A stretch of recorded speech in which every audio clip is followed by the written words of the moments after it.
Obama, Gandhi, Einstein, Buffett, Gates, Meyer. Any idea what these great minds have in common?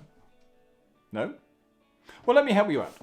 They are all introverts. Yes, that took me by surprise too, but as any introvert will know, those with extrovert tendencies are generally celebrated in today's society. And this feels all wrong. This view is supported by Susan Cain in her book, Quiet, The Power of Introverts in a World That Can't Stop Talking.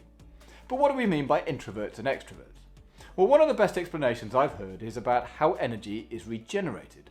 For an introvert, they recharge their batteries through spending time with themselves, whilst extroverts recharge through interactions with others.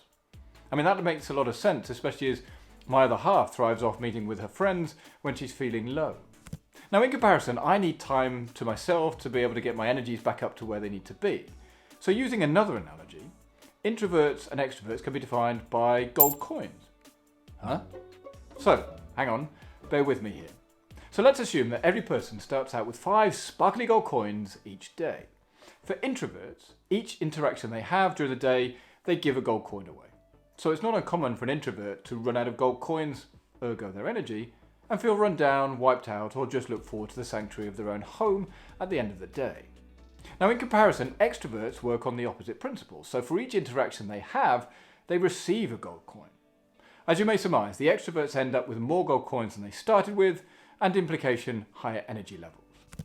Once I heard this explanation, it kind of all made sense, because energy levels are not endless. And like decision making, we only have finite resources each day. But that doesn't mean that one is better than the other. I mean, far from it. Rather, introverts and extroverts each has benefits and drawbacks. So from a leadership perspective, traditional expectations are that all leaders should be extroverts, leading from the front, being vocal and out there. But is this really true? I don't believe so. Just because someone is not screaming and shouting, being forthright and commanding the room does not mean they cannot be a great leader. As Susan Cain notes, as a child, you may have overheard your parents apologise for your shyness. Or at school, you might have been prodded to come out of your shell. That noxious expression which fails to appreciate that some animals naturally carry shelter wherever they go, and some humans are just the same.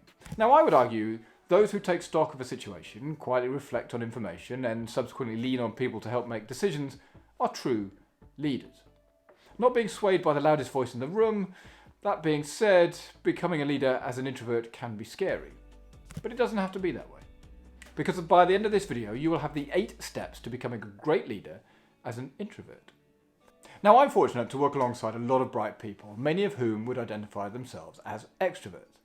Simply put, they command people's attention, and in turn, enjoy the limelight. Now, in comparison, there are many who feel much more comfortable sharing ideas in small groups, thus finding it difficult to find their voice in larger meetings. It is easy to put pressure on oneself in this situation to copy those around you, rather than to find your own style. It's easy to get caught up in the leadership equivalent of keeping up with the Joneses on material things, for example. But this just creates confusion, and likely anxiety. There are many leadership styles, and it would be inaccurate to state one size fits all, or one is better than the other. A more accurate description would be to understand which leadership style resonates with you strongest, and then use that one in the appropriate situation. There are many leadership styles, and 6 are noted by Dave Goleman, and you should be able to see the image on screen now. If we accept that introverts have every right to become great leaders as extroverts, what can we do?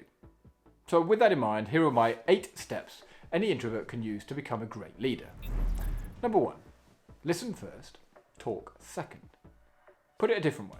This is about embracing your observation and listening skills. I would argue that these are often underutilized skills in the business world, where everyone is shouting to be heard. Introverts find listening and observing much more natural than extroverts, so use that to your advantage. By listening to your team and senior leaders, outcomes can be much more creative. That said, it is also important to stretch yourself and not stay entirely in your own bubble. By going against type and engaging more with others will also increase your influence and personal standing, which is only a good thing.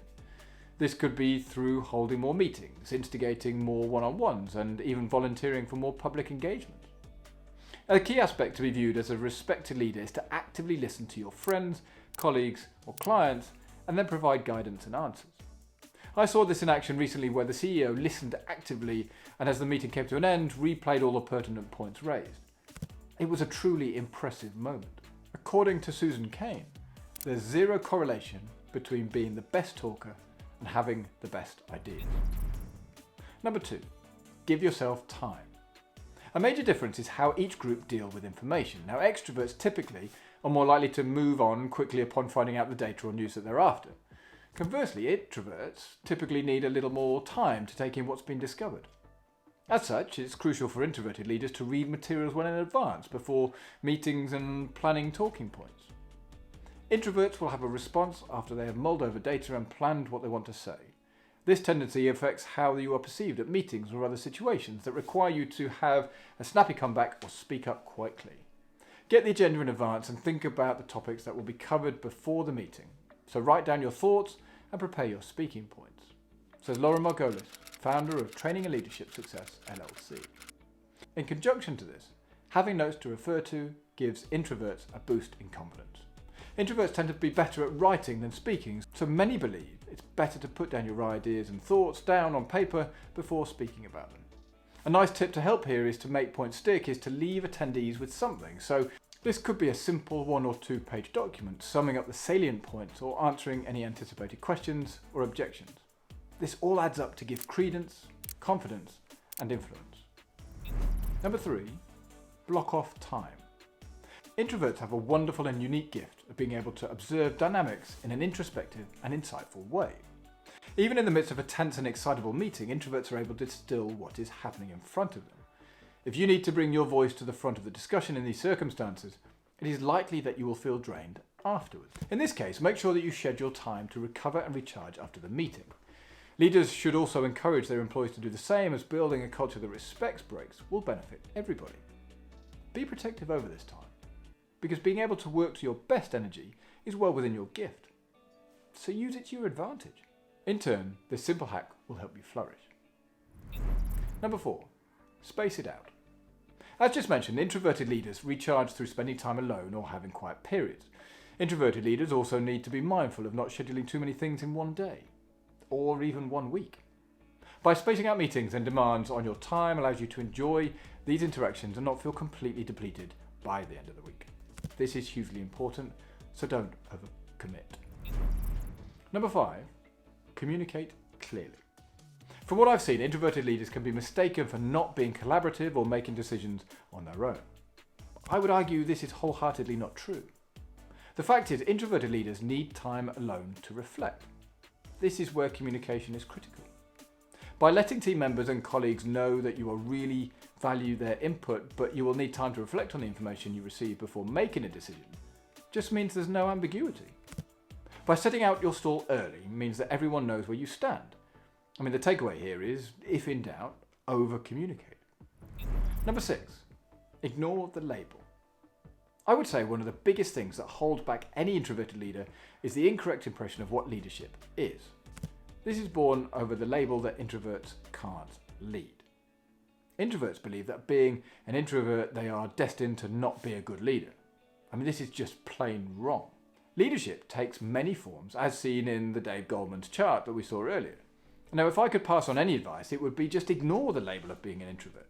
Forget about being an introvert. Instead, focus on being the best leader you possibly can be.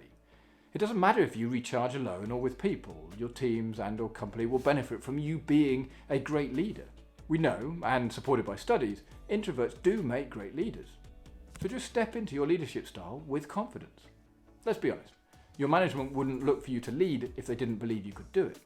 So, as Nike says, just do it. Number 7, build small groups. Introverted leaders can deliver top-notch outputs when they seek out or bring together small groups that can help achieve their vision. Having small groups of engaged and enthusiastic individuals can be a real game changer. But how is this achieved? It's by finding strategic alliances in your organisation, all with the view of finding those who can contribute to the change you are looking to implement. The cheesy phrase that comes to mind here is, be the change you wish to see. So go for it. Create groups of 2 or 3 people that focus on solving specific challenges and lean on them as you need. This will give you the opportunity to engage with many people across the organisation and in turn immerse yourself in the discussion. This is all rooted in getting buy-in and building rapport. Adam Grant, the renowned organisational psychologist, says, in a dynamic and unpredictable environment, introverts are often more effective leaders, particularly when workers are proactive in offering ideas for improving the business. Number 8, run towards the fire. When things go wrong, which they inevitably will do, is when you see what people are really made of. As a mentor once told me, when the crisis happens, there are 2 types of people. Those who run away from the fire and those who run towards the fire. It's at these times an introverted leader can really stand out. When all those around you are losing their heads, you can be the voice of reason. It automatically marks you out as being different. So when bad stuff happens, and where others might see a crisis, introverted leaders see an opportunity. Now, I would argue that there are 2 common misconceptions that come up over and over and over again in leadership conversations. One is that business leaders are naturally extroverted. The other is that introverts are weaker leaders because they don't like people. I mean, yes, it may be true that introverts enjoy time alone, but they are not allergic to social situations, as some say.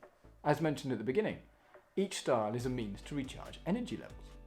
It would be remiss of me to say that this can be a tricky balancing act when you're an introvert in a leadership position, but we all know how much time is spent in meetings and strategizing with peers and team members, so don't take it to heart. But please remember, introverted leaders can be just as effective as extroverted ones. This is especially true when clear boundaries and expectations are set and they leverage their natural strengths. And that's it. These are my 8 tips in how to become a great leader if you are an introvert. And with that in mind, I would love to hear how you have got on and what's worked for you. Please do write me a comment in the section below. But do you want to know the 7 leadership lessons that we learned from Queen Elizabeth II? Well, if that's the case, check out this video right here.